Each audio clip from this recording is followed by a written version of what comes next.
All right, let's talk about the best recruits that you've ever seen, and also ESPN.com, their recruiting analysts had the best ones that they've ever seen. And let's see if you can guess. I've got a list. In the break, I wrote down ones that I think that they would say.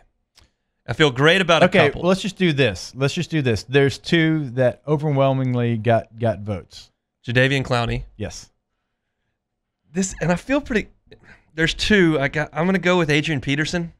It's a running back. It's not Adrian Peterson, who was, by the way, unbelievable highlight tape. Well, I've got three more running backs on there. I'll go with Fournette. Yep. So Leonard Fournette and Clowney were the two names that kept coming up over and over again. And I didn't really get a chance to watch high school football from 2004 to 2013 between college and playing in the NFL. I just didn't get a chance to as much as I do now, or even before that. But I knew who Leonard Fournette was. So when Leonard was a freshman, two of his offensive linemen were Trey Turner and Jonah Austin, who both came to LSU. Yep. So I'm watching tape of Trey Turner and Jonah Austin to do the signing day show, and I'm going, who is this running back? Like, he's good. Yeah. And Derek Panansky looks at me and goes, he's a freshman.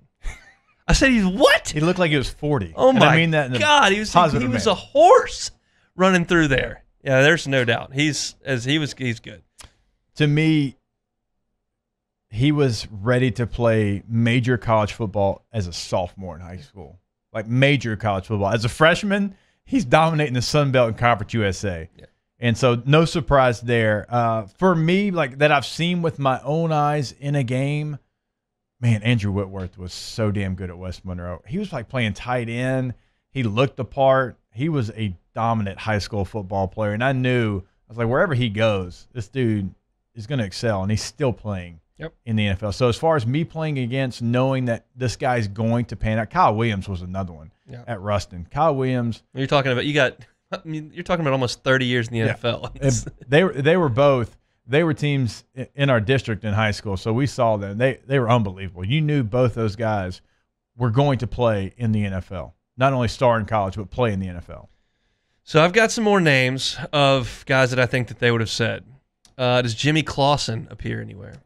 No. He was a huge deal coming out of California. He was. Went to Notre Dame, and his brothers, obviously, Tennessee, and Ricky came to LSU first and ended up back at Tennessee. So no Clausen love. Joe McKnight in here. Joe McKnight's name is definitely mentioned, and Joe was a lot of fun to watch. If you're a Louisiana high school football fan, you know who Joe McKnight was. He was a game changer. He was much watch TV. Like, you had to see where he was, what he was doing. It was much watch. That was in the height of my grinding recruiting. So you're hearing stories the last night.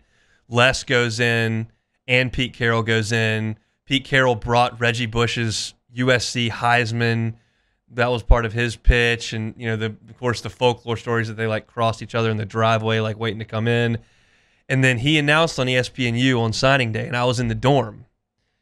And we're watching, and he puts on the USC hat, and you could just hear people throwing stuff. Profanity was being this was just the worst thing that could happen. It's the school we hate because they split this national championship. He's in our backyard. He's the next, he's going to win 2 Heisman trophies, and he goes to USC. I vividly remember hearing people screaming in Herget dorm when he picked USC. I remember people panicking because of the color he came out before he even picked the school. Like, they were talking about, is that maroon or is that purple? Yep, I remember that too. And it was panic mode when he went to USC. Same thing with Speedy Noel. I mean, when he didn't come to LSU, people thought that was doomsday. Yeah, the last 2 names I have, DeAnthony Thomas isn't going to be on there, but he was a big deal coming out of high school. And then I put Trevor Lawrence down. I mean, everybody kind of had pegged him. Yeah. Trevor wasn't on there. I mean, the majority of it truly is Clowney and Fournette. Jalen Smith, linebacker from Notre Dame, was mentioned there. What about biggest disappointments? Oh, those can go forever. Because and so they only have 3 of them, but one of the guys on the list is from LSU. In terms of how highly he was recruited? Is it Perilou? They have 4 missed. Perilou? Because, I mean, he just got kicked off the team. All right, I'll go down the list. The first one, Malik Henry, quarterback for Florida State, was the number 17 prospect coming out. He was on QB1, the reality show. Or, no, he was on Last Chance U. Right. He went up to the JUCO, yeah.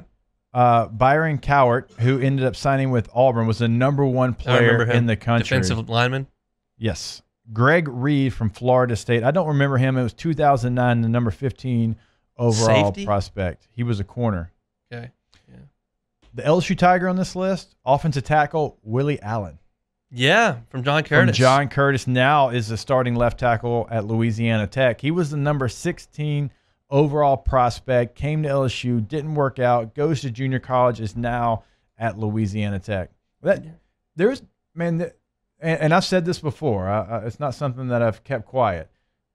John Curtis, Evangel, some of the big-time programs, even West Monroe a little bit, they have really good players that play really well together, and they're well coached.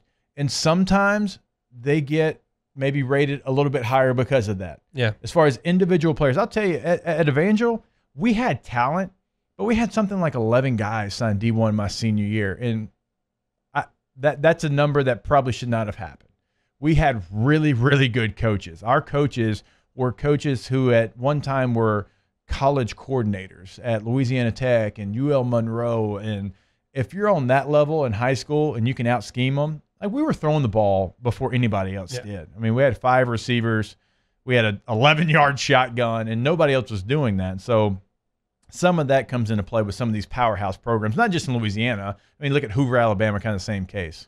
Well, and you were talking about Breeze and Sean Payton and how they're just so familiar because they've been doing it so long. Yeah. I remember growing up, my middle school played against Evangel, but it was the grade a couple above us.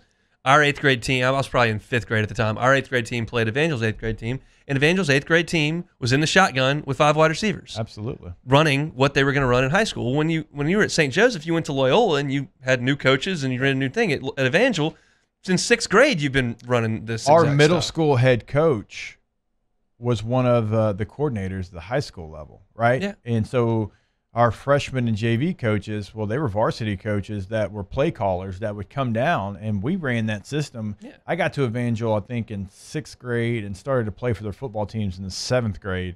And so from the 7th grade until I finished, it was the same system with a majority of the same coaches. Yep.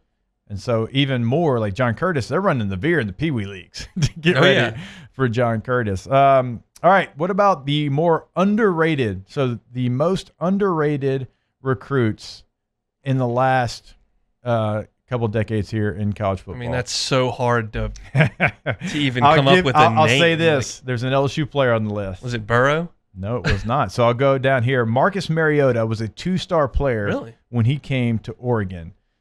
Philip Dorsett was a 3-star player, receiver, has played a long time now. Yes, went to Miami, played a long time in the NFL. Aaron Donald, even though he was a 4-star recruit, every time I see this, he's put as a sleeper because Aaron Donald might be the best NFL defensive football player we've seen in the last 2 decades.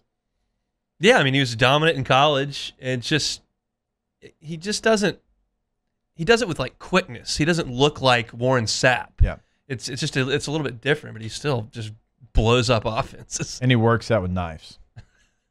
All right, the LSU player on this list is Justin Jefferson. Yeah, I would say he was a unranked recruit on the ESPN 300, and so Tom Van Haren, who's a friend of the show, comes on a bunch, had him as the recruits that they undervalued the most. Do you think if Jordan and Ricky don't go to LSU, that Justin ever ends up? I think he probably got a recognition or a tip of the cap. Maybe some of that. Maybe some of it. I'm not suggesting they would give scholarships away, but I don't know if they would have ID'd him. Maybe some of that.